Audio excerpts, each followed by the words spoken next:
Assalamualaikum warahmatullahi wabarakatuh. Perkenalkan, nama saya Diva Nurat Salis.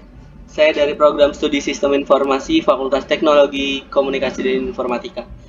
Video ini saya buat untuk memenuhi ujian akhir semester mata kuliah Statistika dan Probabilitas R01 yang diampu oleh dosen saya, yaitu Ibu Sariningsih SSI MMM. Oke, lanjut kita bahas satu-satu.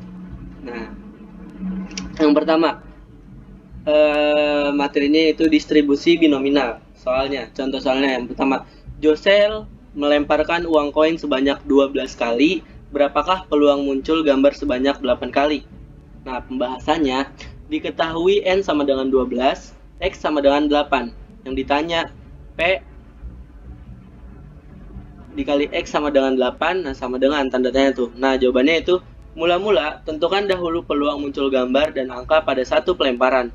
Dalam hal ini, Josel mengharapkan muncul gambar sehingga peluang muncul gambar dinyatakan sebagai P. Sementara, peluang muncul angka sebagai Q. Oleh karena hanya ada dua kemungkinan, maka peluang muncul angka Q sama dengan setengah dan peluang muncul gambar P sama dengan setengah. Lalu gunakan rumus distribusi binominal seperti berikut. Nah, contohnya, P atau X sama dengan N faktor per N dikurang X dikali faktor X faktor dikali P pangkat X dikali Q pangkat N dikurang X. Nah, lanjut 12 faktor per 12 dikurang 8 dikali 8 faktor, terus dikali 1 per 2 pangkat 8 dikali 1 per 2 pangkat 12 min 8. Nah, sama dengan 12 faktor per 4 faktor 8 faktor dikali 1 per 2 pangkat 8 dikali 1 per 2 pangkat 4. Nah, sama dengan 12 kali 11 kali 10 kali 9 kali 8 faktor per 4 kali 3 kali 2 kali 1 dikali 8 faktor dikali 1 per 2 pangkat 12. Nah, hasilnya sama dengan 495 per 2 pangkat 12 sama dengan 0,12. Nah, jadi peluang muncul gambar sebanyak 8 kali dari 12 pelemparan adalah 0,12. Lanjut. Faktorial ya, tadi bukan faktor. Nah, nomor 2. Jika Ani melemparkan 2 buah dadu sebanyak 5 kali, berapakah peluang muncul mata dadu berjumlah 8 sebanyak 3 kali pada pelemparan tersebut? Nah, pembahasannya diketahui jadi N sama dengan 5 kali. Nah, X-nya sama dengan 3 kali. Yang ditanya adalah P, X sama dengan 3. Nah, jawabannya mula-mula buatlah tabel kemungkinan munculnya mata dadu berjumlah 8 pada pelemparan tersebut. Nah, berikut adalah contoh tabelnya nih. Nah, dari tabel berikut diperoleh bahwa mata dadu berjumlah 8 yaitu 2,6, 3,5, 4,4, 5,3, 6,2. Dengan demikian peluangnya adalah P sama dengan 5 per 36. Nah, jika yang ditanyakan peluang muncul mata dadu berjumlah 8 sebanyak 2 kali pada pelemparan tersebut, maka Px sama dengan N faktorial per N dikurang X faktorial dikali P pangkat X dikali Q pangkat N min X. Lanjut, sama dengan 5 faktorial per 5 dikurang 3 kali 3 faktorial dikali 5 per 36 pangkat 3 dikali 31 per 36 pangkat 5 min 3. Nah, sama dengan 10 dikali 5 per 36 pangkat 3 dikali 31 per 36 pangkat 2 sama dengan 0,1986 jika dibulatkan jadi 0,02. Nah, jadi peluang muncul mata dadu berjumlah 8 sebanyak 3 kali pada pelemparan tersebut adalah 0,02. Oke, lanjut. Nah, di sini ada distribusi Poisson. Nah, contoh soalnya gini, suatu penelitian dilakukan di pedalaman desa X. Hasil penelitian tersebut menunjukkan bahwa rata-rata terdapat 2,5 orang albino dari 175 orang.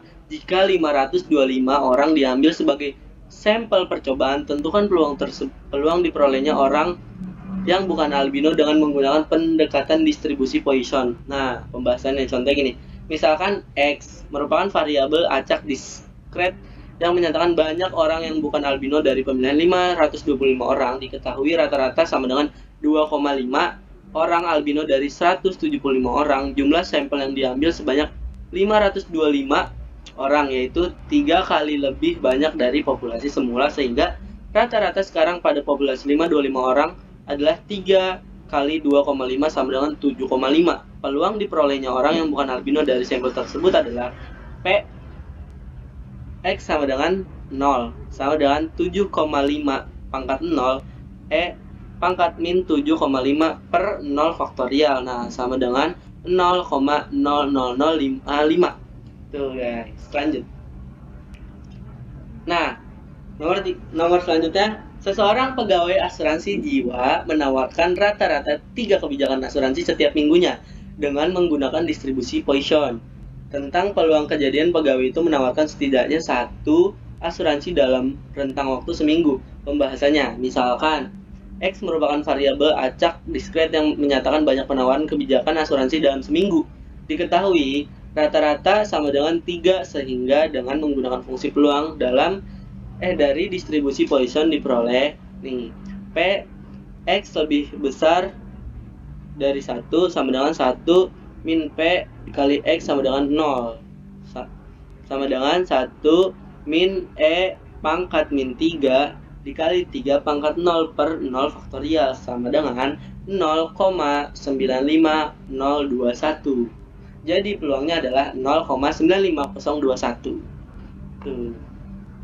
Lanjut, distribusi normal. Nah, contoh soalnya gini, luas daerah di bawah kurva normal baku yang diberi arsir adalah seperti gambar berikut. Nah, pembahasannya itu, bagilah arsiran menjadi 2 daerah, yaitu daerah 1 pada interval min 0,50 lebih kecil dari Z lebih kecil dari 0, dan daerah 2 pada interval 0 lebih kecil dari Z lebih kecil dari 2,25. Nah, luas daerah 1, cek tabel nilai Z untuk bilangan 0,50, lihat baris 0,5, kemudian pilih kolom 0 seperti pada gambar berikut. Ini gambarnya dilihat ya. Nah, diperoleh bahwa luasnya adalah P 0,50 lebih kecil dari Z lebih kecil dari 0 sama dengan 0,1915. Nah, luas daerah 2, cek tabel nilai Z untuk bilangan 2,25, lihat baris 2,2, kemudian pilih kolom 5 seperti berikut. Nah, jadi dicek nih gambarnya. Nah, bisa dilihat gambarnya, diperoleh bahwa luasnya adalah P 0 lebih kecil dari Z lebih kecil dari 2,25 sama dengan 0,4878. Jadi luas daerah yang diberi arsir adalah jumlah luas keduanya, yaitu P min 0,050 lebih kecil dari Z lebih kecil dari 2,25, maka sama dengan P min 0,50 lebih kecil dari Z lebih kecil dari 0 ditambah P 0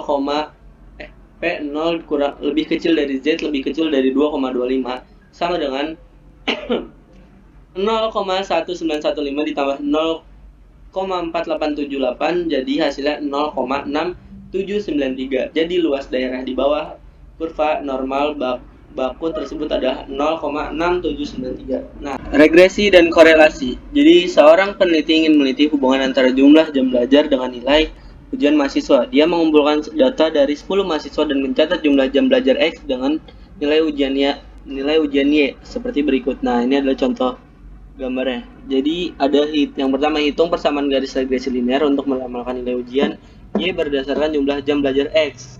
Nah, yang kedua, gunakan persamaan regresi untuk memprediksi nilai ujian jika seorang mahasiswa belajar selama 9 jam. Yang ketiga, hitunglah koefisien korelasi antara jumlah jam belajar X dengan nilai ujian Y. Lanjut. Nah, jawabannya yang pertama, untuk menghitung persamaan garis regresi linear, kita perlu menghitung koefisien slope M dan koefisien intercept B. Langkah yang pertama itu hitung rata-rata X dan Y. Nah, langkah yang kedua itu hitung M slope menggunakan rumus. Langkah ketiga itu hitung B intercept menggunakan rumus. Jadi persamaan garis regresi linear adalah Y sama dengan 6,4X ditambah 44,9. Nah, yang kedua, B, gunakan persamaan regresi untuk memprediksi nilai ujian jika seorang mahasiswa belajar selama 9 jam. Untuk X sama dengan 9, kita akan menggunakan persamaan regresi yang telah dihitung. Jadi total ada, jika seorang mahasiswa belajar selama 9 jam, nilai ujiannya diprediksi akan sekitar 102,5. Lanjut ya. Nah, Hitung koefisien korelasi antara jumlah jam belajar X dan dengan nilai ujian Y. Jadi langkah pertama yaitu hitung sigma X min X rata-rata dan sigma Y min Y rata-rata. Nah, langkah kedua, hitung sigma X min X rata-rata pangkat 2 dan sigma Y min Y rata-rata pangkat 2. Langkah ketiga, hitung R koefisien korelasi. Jadi, koefisien korelasi antara jumlah jam belajar X dan nilai ujian Y adalah sekitar 0,73. Oke, Hanupi satu nuhun pisan. Jadi hanya itu saja yang bisa saya sampaikan. Kurang lebih mohon maaf. Semoga apa yang kalian tonton menjadi berkah untuk kalian dan semoga nilai ujian saya menjadi nilai yang memuaskan. Terima kasih. Kurang lebihnya mohon maaf. Wassalamualaikum warahmatullahi wabarakatuh.